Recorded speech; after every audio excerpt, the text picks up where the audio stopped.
But I know the question being asked now is not who was best placed to change the Labour Party, to take us into power and to begin the vital work of improving lives for millions of people. Those questions have been answered. The question my party is asking now is whether I am best placed to lead us into the next general election. I have heard the answer of my parliamentary party to that question, and I accept that answer with good grace. Every decision I've taken has been about putting the country I love first. That is why I will resign as leader of the Labour Party. We vote for somebody in a general election to be our Prime Minister. We expect them to serve their term. And barring ill health or exceptional circumstances, what is going on here, frankly, is reminiscent of a banana republic that has totally devalued the very process of general elections and democracy. I demand, we at Reform demand, a general election. After all, when the Conservatives were chopping and changing Prime Ministers, Labour kept saying there should be a general election. Nigel Farage's rallying cry, "Vote Reform, get Starmer out," landed like a political earthquake as he tore into Labour's leadership and claimed a decisive victory in the court of public opinion that has shaken party strategists to their core, declaring Britain is broken. Nigel Farage seized the moment to demand an immediate general election, arguing that only a fresh vote can reset a fractured nation now that Sir Keir Starmer has stepped aside. With Sir Keir Starmer out of the running, Farage has sharpened his sights on the ultimate prize, 10 Downing Street, promising to hunt down political power with a combative campaign aimed at toppling the next government. The public has had enough. Farage declared, calling for an election that he says would trigger a political earthquake, upending the status quo and delivering what he claims is long overdue accountability.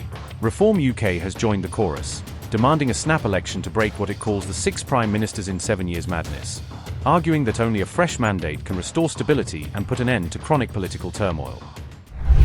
But I know the question being asked now is not who was best placed to change the Labour Party, to take us into power and to begin the vital work of improving lives for millions of people.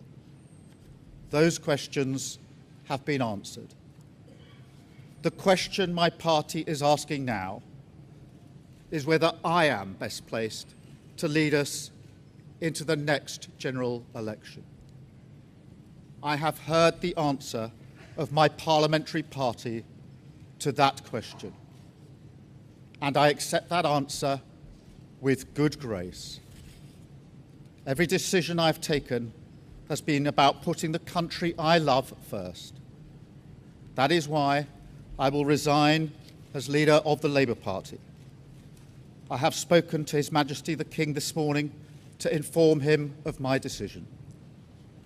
I will ask the National Executive Committee of the Labour Party to set out a timetable with nominations opening on the 9th of July and completed by the summer recess. In the case of a contest, this will ensure a new leader is in place before Parliament returns in September. I will remain in post as Prime Minister until the contest is complete, and I will do everything I can to ensure an orderly handover of power. I will also give my successor my full and unequivocal support, knowing that they will inherit a Britain that is far stronger and fairer than the one I inherited 2 years ago, better prepared for the challenges ahead, and better able to ensure the Labour Party secures a second term in office.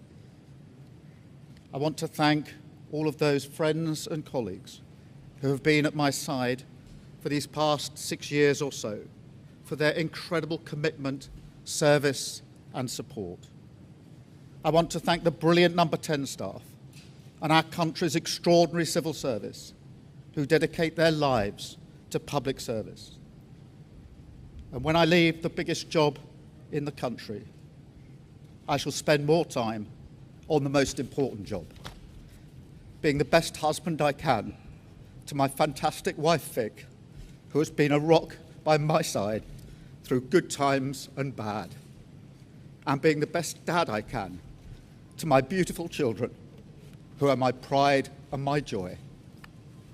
Thank you very much. On May the 7th, in the Midlands, Yorkshire, all the north of England, Reform scored absolutely stunning victories in areas that Labour had dominated for the best part of 100 years. The sheer scale of our victory against Labour made it inevitable that this Prime Minister could not survive.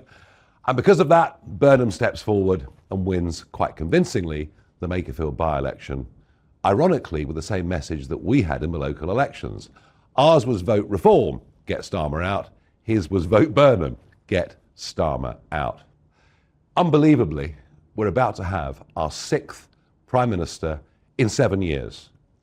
I remember growing up thinking Italy was totally ungovernable as they went through a new Prime Minister every year, and yet that's where we are here. Why is it all happening, and why did we get that big number of votes in the north of England? Well, 10 years ago, on the 23rd of June 2016, we voted Brexit. Much of our political establishment has never accepted the result.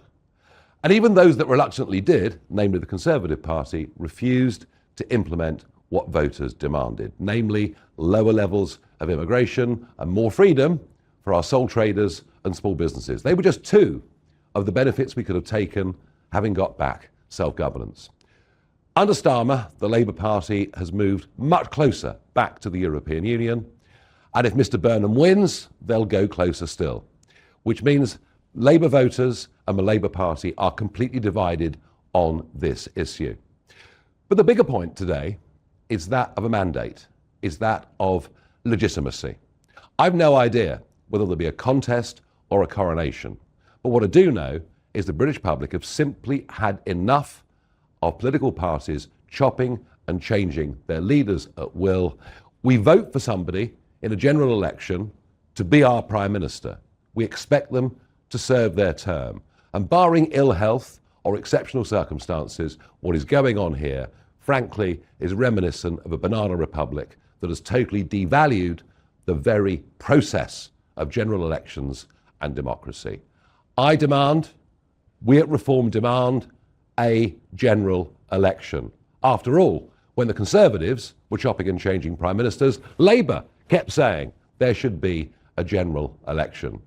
On that point, the Conservative Party say there's no need for a general election because they're part, frankly, of the Uniparty. It's as if the whole thing is a game. Labour did not actually carry out their mandate of 24, did a whole number of things, whether it was the tax on family farms, the giving away of the Chagos Islands and much else that wasn't in the manifesto. If it is Mr Burnham, he didn't even stand at the last general election. Britain is broken. 6 prime ministers in 7 years should convince you of that fact. We are ready for a general election, and I suspect many of you too are ready for a general election. The thought we're going to go through weeks, maybe months of paralysis in a country whose debt is rising faster than any country in the world apart from Botswana, where the boats continue to come across the English Channel every day. The whole thing is not acceptable. Let's have a general election. Let's get a government with a clear democratic mandate.